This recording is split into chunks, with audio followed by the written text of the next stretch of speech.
Hey, what's going on? It's Pete Moriarty here. Welcome to this month's stream on Google Workspace updates. If you are new to the channel, we help entrepreneurs systemize, organize, and scale using Google Workspace and a number of other technology tools. And so if you are an entrepreneur, if you're a business owner, if you're a leader in a business that's responsible for technology, well, we are here to help. And what this stream is all about is Google Workspace updates. We're here to help you get more up to date with everything that Google has released during the course of the month. And yeah, we're basically all about helping you and your business adopt this amazing piece of technology and get it humming in your business. And so if you are someone who's responsible for Workspace, if you want to get it working better inside the business, if you want to know what the latest are out from Google, well, this is the one for you. So if you haven't already subscribed to our channel, make sure you subscribe so you can get access to all of these videos in the future. And we've got a lot to cover today, so I'm going to go ahead and jump into it. So Google have announced they are bringing in Work Insights reporting for Chat and Meet. Now, if you don't know what Work Insights reporting is basically Google's let me open up my full screen here. Work Insights reporting is Google's tool in their admin panel, which actually lets you see what's going on inside your apps inside Google Workspace. And it gives you an idea of how all of your team are actually working together and how much they're actually making use of the different tools inside of Workspace. So let me go ahead and show you what that actually looks like for me. I'm going to open this one up here. It's going to ask me to sign in again, as always. Thanks, Google, for keeping me nice and secure. And I'm going to open up Insights. Oops, I think that's brought up Chrome. That is Chrome Insights. They are not the insights that I want. I've got a feeling it's under reporting here. Google always change everything, so it can be a bit hard to actually find things under user reports. Probably makes sense that I actually read the article and find where it is. Work Insights. Enterprise Plus licenses. Okay, cool. I must have missed that little one. So you've got to be on Enterprise Plus to get access to that. I'm not currently on Enterprise Plus for our domain, but what you do get access to is some basic usage reports in your account. If you go into reporting, you'll see here that I've got a few different reports in the admin panel, things like storage, things like user activity, but we're not going to actually access the Work Insights. Although we actually get access to that as a reseller, which is where I've seen it before. And so we can see into the back end of your domain.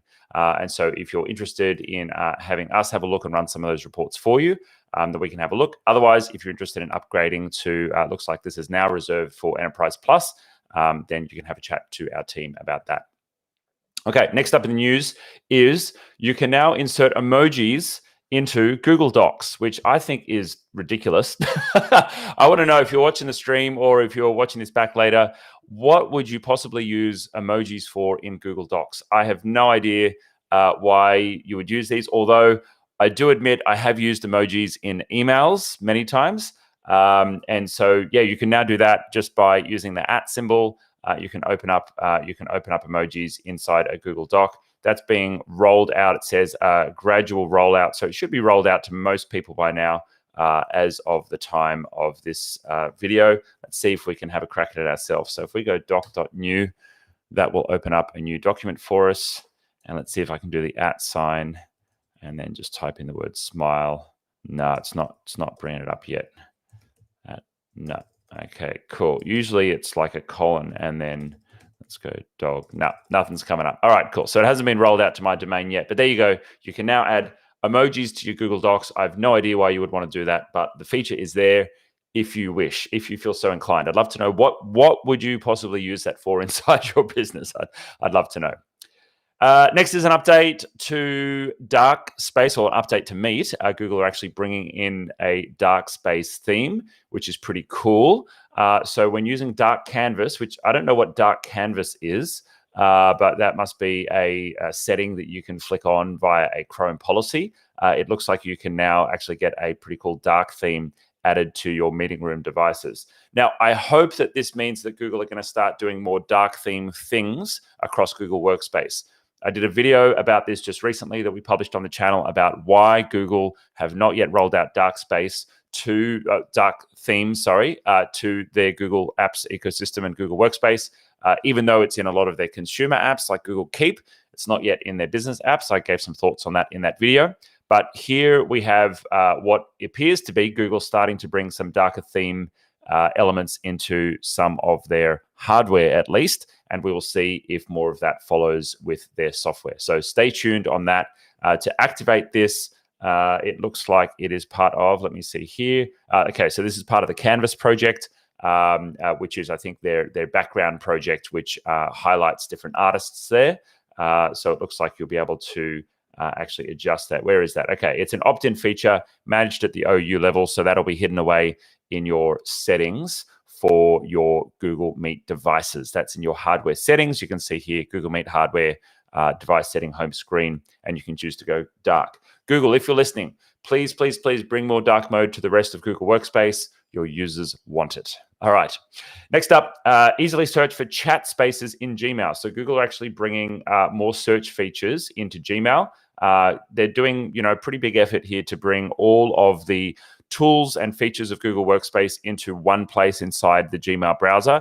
Personally, I don't think it's a great idea to sit inside your email all day long, but Google seem to think that that is a good idea. I've got a pretty cool plugin in mind, which is called Inbox When Ready. And that actually hides my inbox inside my Gmail anytime I don't want to see it. And so by default, you'll see here when I open up my Gmail, I can search for emails, I can reply to emails, I can get my work done in here without actually seeing what's inside my inbox. And then when I click that Show Inbox button, it then actually brings up my inbox and everything that's sitting in there, which is pretty cool.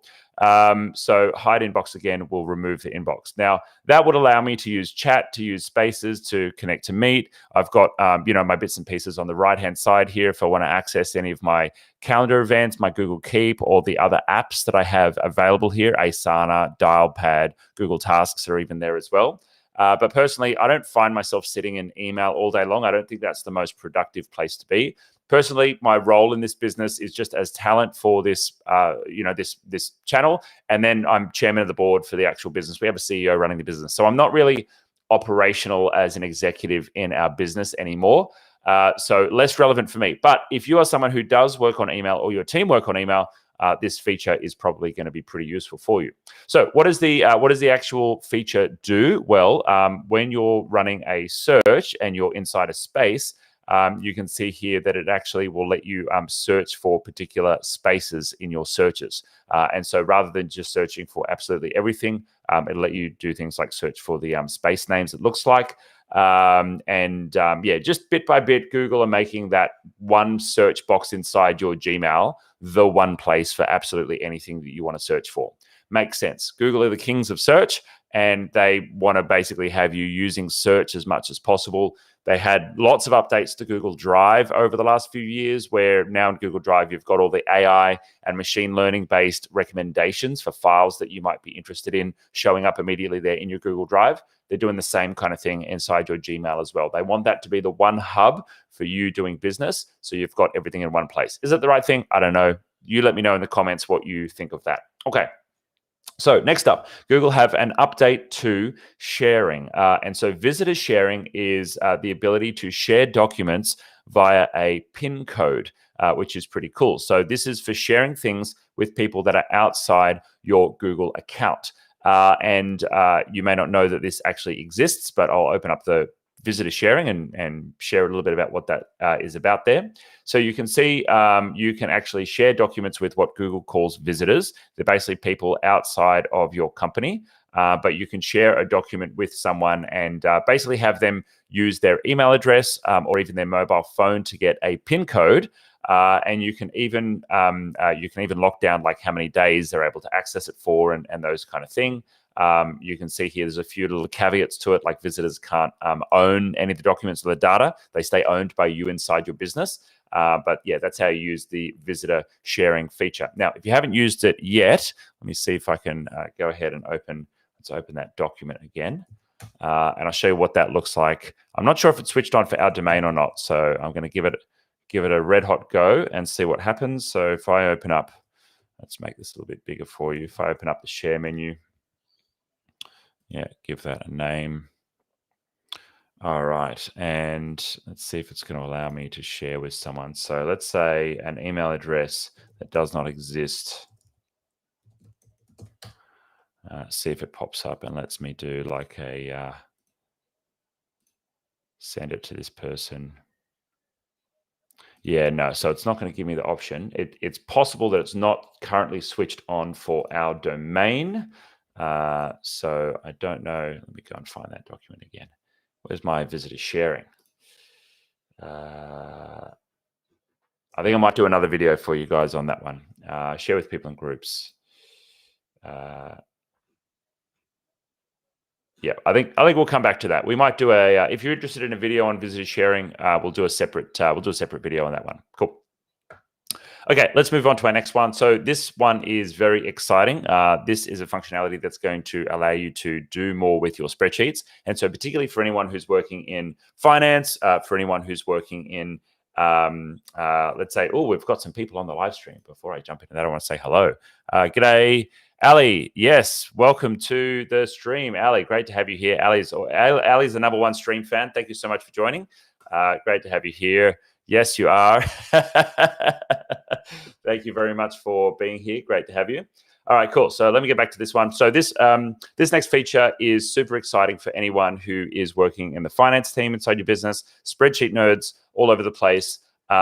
This is the ability to create a Google are calling it a named function inside your Google calling it a named function inside your spreadsheet, where effectively what it is a function that you can use multiple times across different sheets. And this is basically a little bit like a macro. A macro is a repeated set of actions or commands that you do inside a spreadsheet. These named functions are basically, let's call it like a custom or a defined function that you can choose to apply to different sheets. And so if you don't know what any of that means, then you're probably not nerdy enough with your sheets. But someone who's using the same function or the same kind of operators multiple times across multiple sheets, this is going to make your life really easy, particularly if you're, commonly using a certain set of functions. And so you can see here via the little GIF that Google has, once you create a named function, you can, I think you should be able to share it with other people in your business, hopefully. But at an absolute minimum, you can apply that to multiple sheets, which is going to make it nice and easy. And so you can see there, they're creating a function. Once that function has actually been created, just got to wait for the GIF to kind of do its thing. All right, cool. It's adding some different cells and ranges and whatnot. Done. And then you can go to data and then named functions, and you can see there are the functions listed there. So pretty cool. Lets you work across different sheets. It's also going to let you do some things like actually using some of Google's AI and machine learning tools to support those functions, which is pretty cool. Now, Google have said that they're actually pausing the rollout of this. So they were rolling it out, but they paused it. It's not available yet inside your sheets, but yeah, look out for that. Looks like maybe, I don't know, maybe they broke it and they need to go and fix it before they fully roll it out to everyone. Next feature is from Google Docs. You can now assign tasks from Google Docs. This one, was definitely coming. You've been able to create task lists and assign those tasks to different people inside a Google Doc, just based on the list inside the Google Doc. But now those tasks are actually literally going to map into Google's tasks. And so when you create a task for someone inside a Google Doc, it's going to map it to a task. Now, personally, I don't use this feature. I'm a big fan of using collaborative task management software that is dedicated to your business outside of the Workspace ecosystem, if you have a business that has more than 3 people inside the business. And so my strong recommendation would be that if you have more than just a couple of people in the business, that you choose a dedicated task management software. We've got plenty of videos on our channel about Asana, about choosing between Asana, Trello, Monday, ClickUp, Wrike, all the different options that you have available and how to make great technology choices. So just search for any of those products on our channel and we'll give you a hand with that. But if you happen to be someone who is using Google Tasks inside your business, this may be one way to do it. Personally, I don't often find myself putting tasks into a document. I don't necessarily think that's the smartest way to work. I don't find myself often in a scenario where we're working on a document with multiple people and decide, hey, let's put some to-do items in here. My personal preference is that we have structured execution of the business, structured strategies, structured task management, and they all kind of your day-to-day tasks are all rolling up into either monthly objectives or quarterly or seasonal projects. And for that reason, I don't want to put tasks in a single document because that document might get lost. Someone might not check the document. They might not necessarily get alerted. Although I guess if you now make it a Google task, it's going to live inside your Gmail. But for the most part, I don't find myself working in this way. So if you are using tasks in documents, I'd be curious to know, in what scenarios do you use them? Drop it down in the comments and let me know. Have you used a task management system like Trello or Asana and found that you went back to Google Tasks because it was simpler?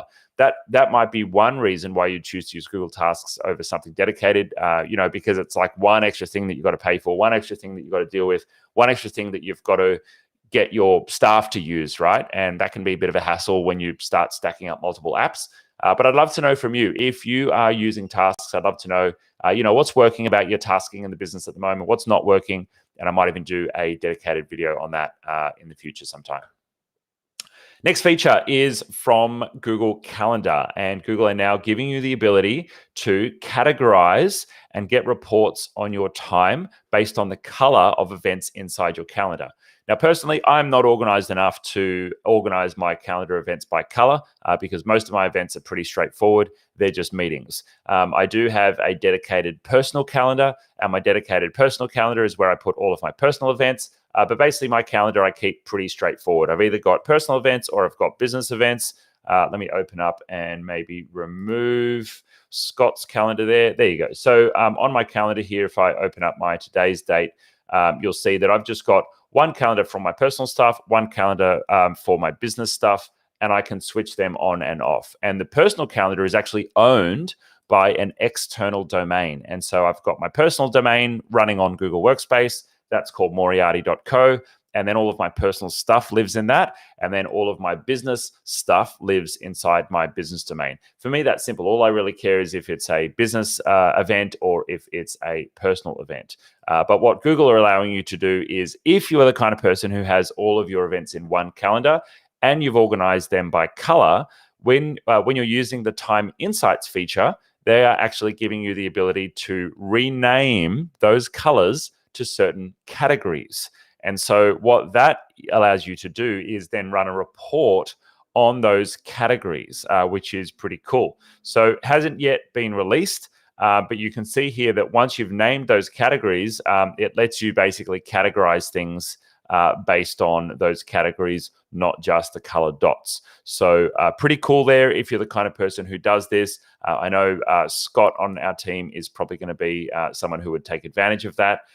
And that is being rolled out starting from the 16th of August. So that's going to be over the month of August. You'll eventually start seeing this coming to your calendar. I think that's a pretty cool feature for keeping people organized. Okay, cool. So this is our last feature for this month's roundup. Google are now giving you an indicator of background noise being removed inside your Google Meet. This is a pretty small update in itself. They've just got a little pop-up notification that lets you know that noise is being reduced inside a meeting if you've got background noise, and Google are actually filtering that out using all of their fancy AI tools. Now, in itself, that is not that exciting, but I did choose to put that into this Meet updates or this Google Workspace updates video because I wanted to remind you that those features are actually available inside of Google Meet. So if we go ahead and open up our Google Meet here, let me zoom in so you can see it a little bit easier. I'll open up and start a fresh meeting. Let's go ahead and join there. I'll just probably need to block my video, otherwise it's going to look really weird. But once you're in your meeting, if you want to go to the three dots down the bottom and then go to settings, from there, you want to go to your audio and make sure that noise cancellation is switched on.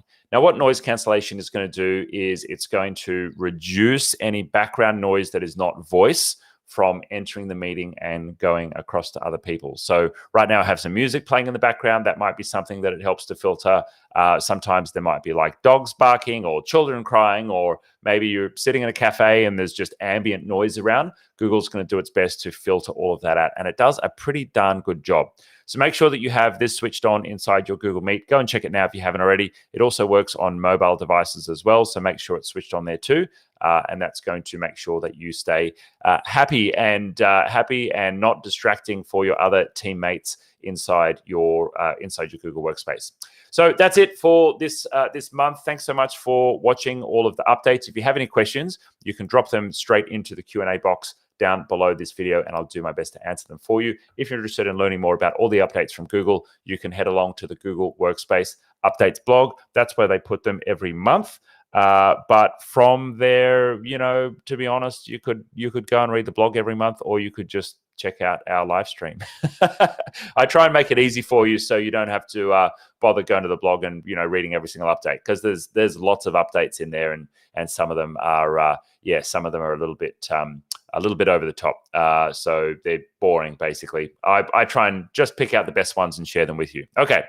So let me go ahead and say hello to some of our people on the live stream. That's the end of the news component. But I want to say thank you so much for joining us. We have Ali here. Thank you so much for being a part of this. Slim also, thanks for joining the live chat. Slim, who's joined from Tunisia, thanks very much for being here. We've got people all over the world. Good features for small teams. Absolutely. Tasks are great. I assume you're talking about Google Tasks here. They're great for very small teams. If you've got 1 or 2 or 3 people in your organization, it's a great place to start. The moment that you start growing and you start having, multifaceted projects with different milestones and timelines, and you're building more complex structures in your business where, for example, you have an annual strategy and you want to break that up into quarters or into seasons. And then under that, maybe you want to break that up into monthly milestones and then weekly tasks under that.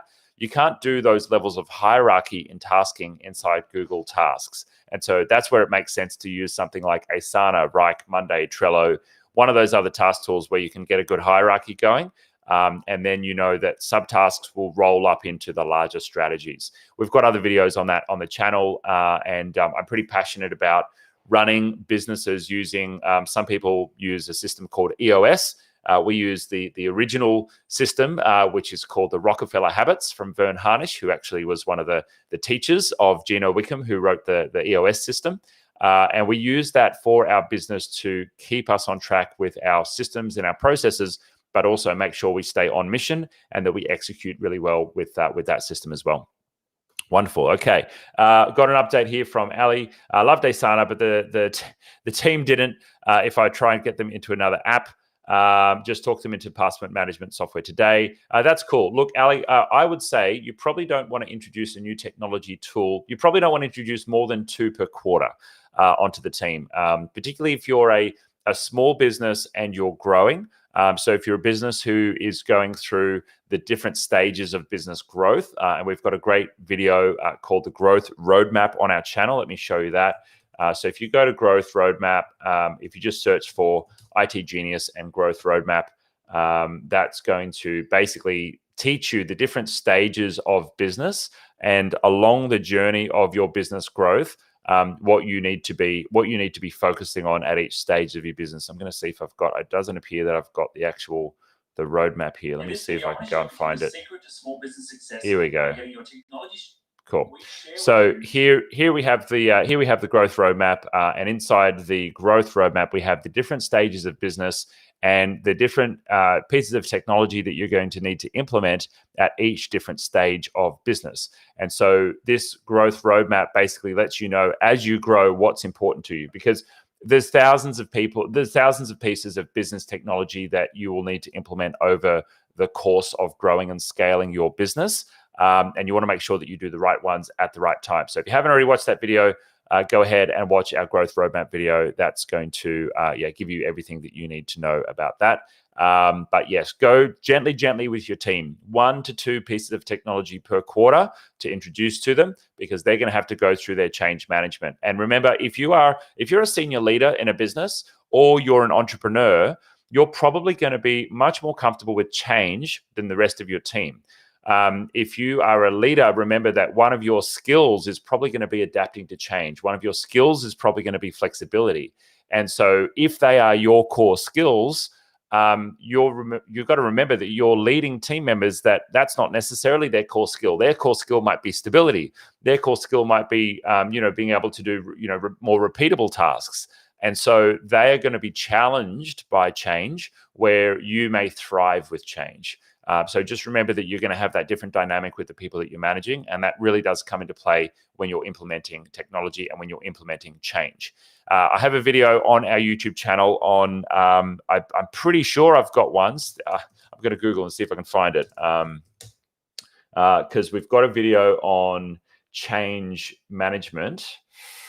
Oh, let me see if I can find it. I'm not sure if this even went out to the public. I've got a feeling that this was actually part of, I think it was. This is actually part of our Genius Academy. So sorry, it's not yet public. But if you do want to get access to this, then you can head along to our Google transfer offer. So if you are a business, if you're a customer of Google Workspace, then you have the ability to take advantage of our transfer in offer. So just go to our website, go to transfer in billing offer. And this is basically an offer for anyone who is using Google Workspace to start working with itGenius. Now, it doesn't cost you anything. If you're billing your licenses with Google right now, you just transfer your licenses into itGenius, and then you get access to a bunch of different perks and goodies. One of those is you get access to Genius Academy. Inside Genius Academy, we've got a bunch of training videos. That one on change management, effective change management, is included in there. You also get access to admin support, basically for your Google Workspace account. We do a little bit of very limited free support for you and your team. But then if you ever have something that you do need some help with and you need to take advantage of our premium support team, then we actually have your account already under our billing system, and we can access the administration of your account. Now, you may think, hey, Pete, you know what? I want to keep control of my account. I want to keep my billing with Google. I don't want to work with you guys. That's okay. But just consider that if you ever lose access to your Google Workspace account, and it does happen from time to time, maybe you have a bad player inside your business and they find a way to lock down your admin account, or your business partner screws you over, or you get shut down for hacking or spamming or spoofing or something like that because somehow one of your staff's accounts got infected. The only way to get access to that again is to call support. It's very challenging to do that by yourself with Google directly if you don't have access to your account right now, because maybe you need to log in to your domain provider to change your DNS to get back into your account. But the domain provider password is in your email, which you can't access. And so you can see that you can run into all kinds of issues there. If you are doing business with us and you've transferred your billing to us, then we can always access the back end of your account, the back end of your admin panel. It doesn't cost you any extra, but plenty of benefits there. So consider working with us. And that's a long way of saying that you'll get access to our Genius Academy with a bunch of additional videos in there on delegation, on change management, and on effectively managing tech inside your business. Hello from Georgia. Thank you very much for joining us. Georgia is our brand new content manager on the channel. She's going to be ramping up our content production. So looking forward to that. I said to her, I want to get to Gary V level of content production. I can pump out these streams every week, and we want to get as much as possible useful content out to our audience. And so if you are listening to this right now and you have questions that you would like covered on the channel, then please go ahead and just drop them down into the comments. We're going to be monitoring all the comments. We're going to be grabbing all the questions that we want to do videos on, and we're going to be pumping out those videos for you. All right, cool. Thanks for the comments all coming through from Ali, from Slim. Some charities don't have more than 5 employees. That might make sense for those small businesses. Ali, yes, the Gazelle stuff. Yes, Rockefeller habits are life. Cool. Check out the growth roadmap. Thanks so much for joining, everyone. And Slim has said, wonderful to have icebreaker accounts and direct access to support. Yes, correct. We are there to support you. Thanks so much for joining, everyone. I'm going to wrap it up here. If you are watching the replay, drop in a hashtag repeat. That's repeat, P-E-T-E. Drop that down below. Thanks so much for joining. Great to have you here, and I look forward to seeing you in the next one. And Annie has used the scale-up tools to start a few businesses yourself and went through a startup accelerator. Awesome. I actually met Vern Harnish. He came to, I think it was in Brisbane, and I got to meet him through an entrepreneur network and did a workshop with him for a couple of days. He's the absolute godfather of business scale. And as much as possible, we try and build those principles into the content that we produce, into the things that we teach, and into the way that we deliver for our business as well. So if you're a fan of scaling up your business, then you'll be a fan of the way that we work. And at itGenius, if you don't know what we do, we're all about helping you get more out of your Google Workspace subscription, getting the most out of your investment in this amazing piece of technology. But we also hope to take away some of the lower value tasks off your plate with our Concierge program. And so that's things like archiving your users, things like organizing your Google Drive, changing settings, applying policies, fixing problems, giving your staff somewhere to go to for support if you don't want to play the IT person inside your company. All of those things, our Concierge program is to help save you time with Google Workspace. And so if you're currently using Google Workspace, consider signing up to Concierge. It is extremely affordable. It's like less than $2,000 for a whole year of support for your company. And it's all you can eat premium support for your workspace subscription. Absolutely nuts not to jump onto that. Check out our website, itgenius.com, if you want to check it out and learn more. Okay, I'm going to say goodbye now, and we'll catch you in the next stream. Thank you so much for joining.